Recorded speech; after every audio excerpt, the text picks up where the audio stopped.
Alright, so here we are with a Suicide Squad build in 3 minutes or less, and this time we're looking at Harley Quinn with a Venom setup that will take you into the endgame with tons of easy to get tier 1 Bane Infamy gear. So starting this one off, we've got the Death Rattle, and this one is an absolute monster for tier 1, especially with Harley Quinn, as successful reloads with this weapon will trigger Frenzy, which does increase the damage, and at 3 stacks you unleash a wave of Venom Frenzy that crazes all enemies within 20 meters of you. We've also got Augments that are increasing our SMG damage with this weapon specifically. On top of that, we've got Bizarro's Undeath Ray, which is going to increase the chances of crazing enemies, as this weapon itself will craze enemies on critical hits. We've also got Augments, which are going to do 50% more damage with this weapon to crazed enemies, and if that wasn't enough, you can hold the reload to activate the alt fire, which does do an insane amount of damage on crazed enemies. Next, we've got Face Persuader, which is absolutely deadly on Harley Quinn's builds. Every melee hit on a crazed enemy has a 50% chance to drop either a live grenade or grenade ammo at the enemy's feet, and this absolutely leans into the rest of the build, especially with the grenade focus set up from the talent tree. And also we're looking at getting ammo back from melee hits,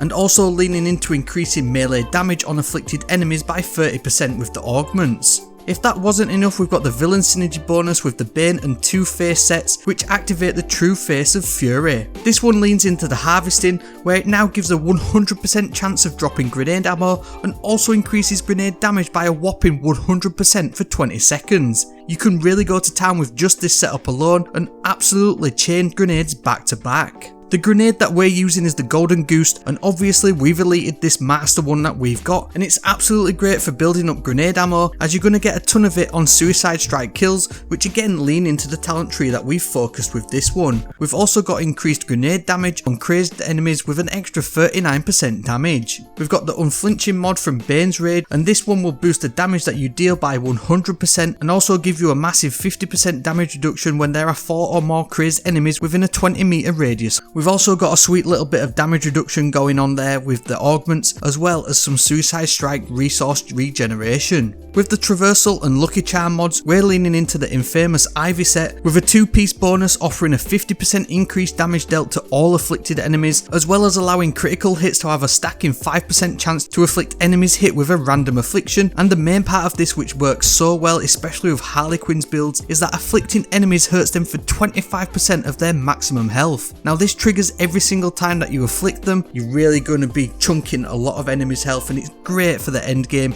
especially the brutes and higher health enemies. Lastly, and to round this one out, we've got the Venom Tolerance neck bomb mod for Harley Quinn, and this one basically gives us that Bane 3-piece bonus. Basically, we've got ammo for days, crazed enemies absolutely everywhere, and you're going to be knocking 10 balls out of them with your grenades, your melees, and your SMG or your pistol. Again, just a quick build breakdown. If you want some more quick 3-minute builds, then you know what to do. Subscribe for more, and I hope you enjoyed this one. Thank you very much.